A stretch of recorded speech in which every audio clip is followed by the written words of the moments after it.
안녕하세요. 시골 목사입니다. 오늘은 창세기 7장을 살펴보겠습니다.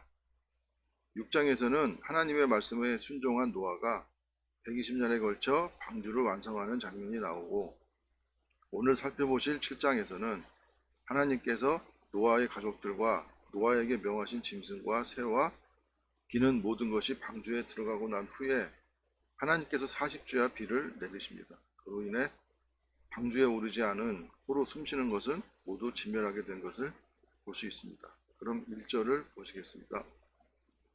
여호와께서 노아에게 이르시되 너와 내 온 집은 방주로 들어가라. 이 세대에서 내가 내 앞에 의로움을 내가 보았음이니라.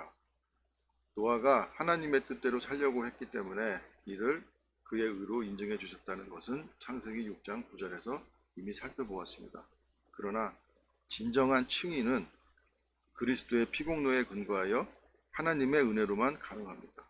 그 근거로 로마서 5장 8절에서 9절 말씀을 보시게 되면, 우리가 아직 죄인 되었을 때에 그리스도께서 우리를 위하여 죽으심으로 하나님께서 우리에 대한 자기의 사랑을 확정하셨느니라.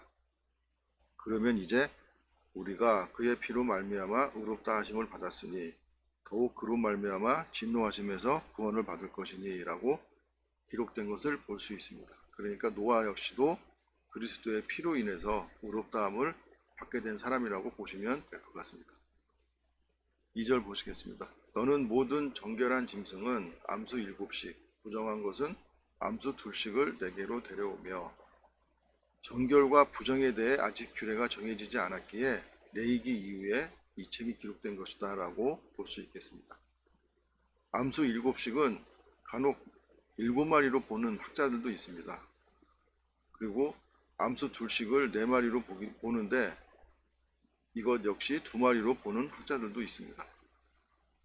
3절 보시겠습니다. 공중의 새도 암수 7씩을 데려와 그 씨를 온 지면에 유전하게 하라. 지금부터 7일이면 내가 40주야를 땅에 비를 내려 내가 지은 모든 생물을 지면에서 쓸어버리리라. 40이라는 숫자는 시련과 연단의 의미가 있습니다. 그래서 이스라엘 백성의 40년 광야 생활과 예수님의 40일 금식 기도 등 대표적인 고난의 기간을 상징한다고 보실 수 있겠습니다. 이스라엘 사람들이 숫자에 상당히 민감하게 반응하는 것을 앞으로도 계속 보실 수가 있을 것입니다. 우리나라도 사자를 잘 쓰지 않는 그런 습관이 있는데, 이스라엘 사람들은 우리나라 사람들보다 더 숫자에 민감하다는 것을 알 수 있습니다.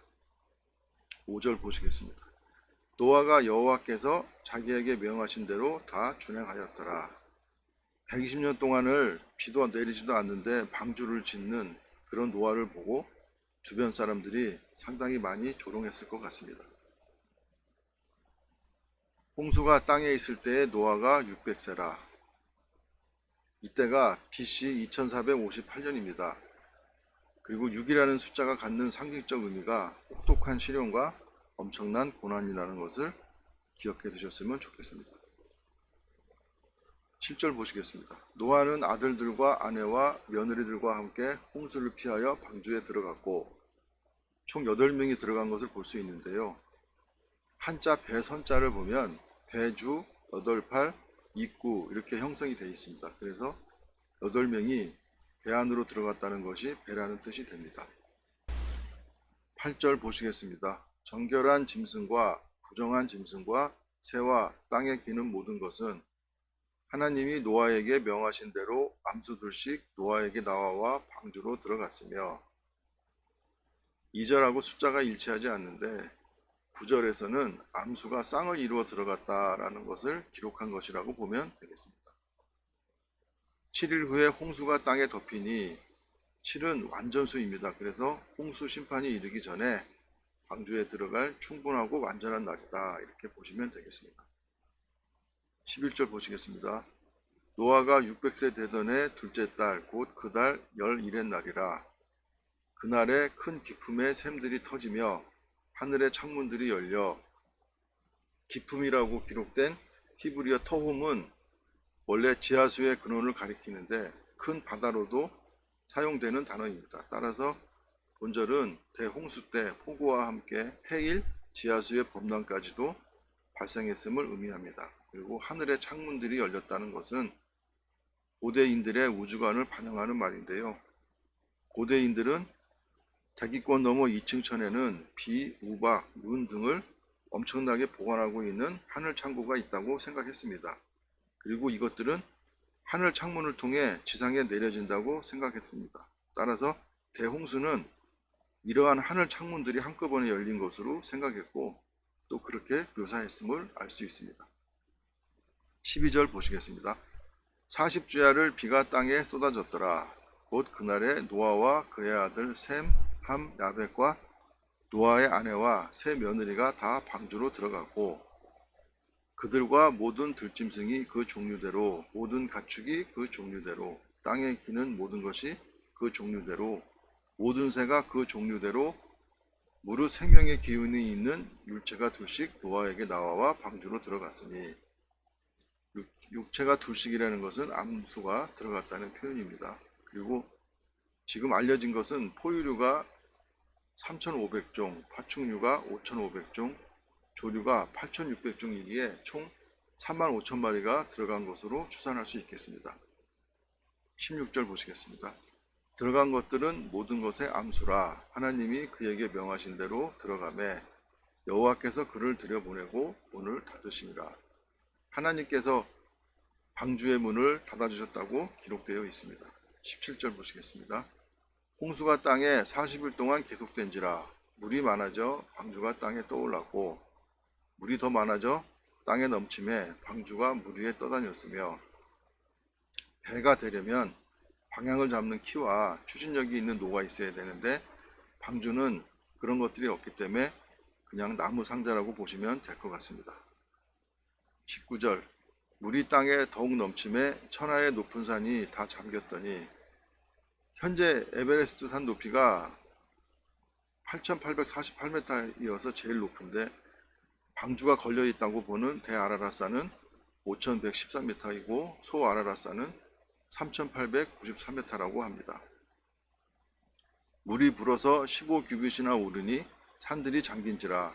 그러니까 대아라라산이 잠겼다고 보면은 5,000m 이상 물이 전체에 차올랐다고 보시면 될 것 같습니다. 그런데 어떤 학자들은 부분 침수설을 주장하기도 합니다. 그래서 부분 침수가 이루어질 것 같으면 부정한 동물과 새를 태울 필요가 없었기에 이 부분 침수설은 오류가 있다고 보고 있습니다.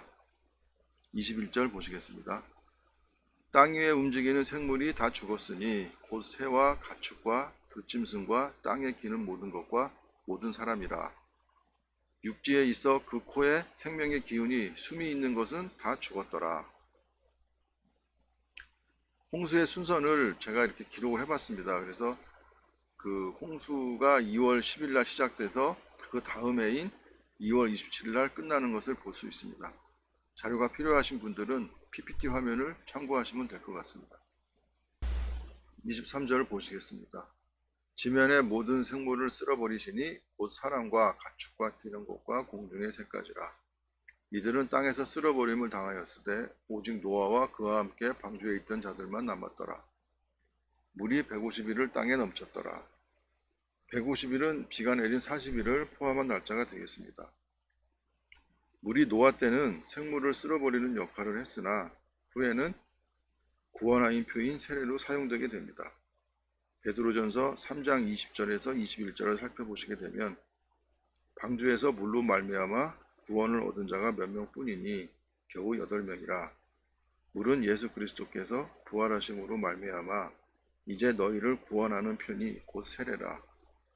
이는 육체의 더러운 것을 제하여 버림이 아니요 하나님을 향한 선한 양심의 강군이라 라고 기록된 것을 볼 수 있습니다.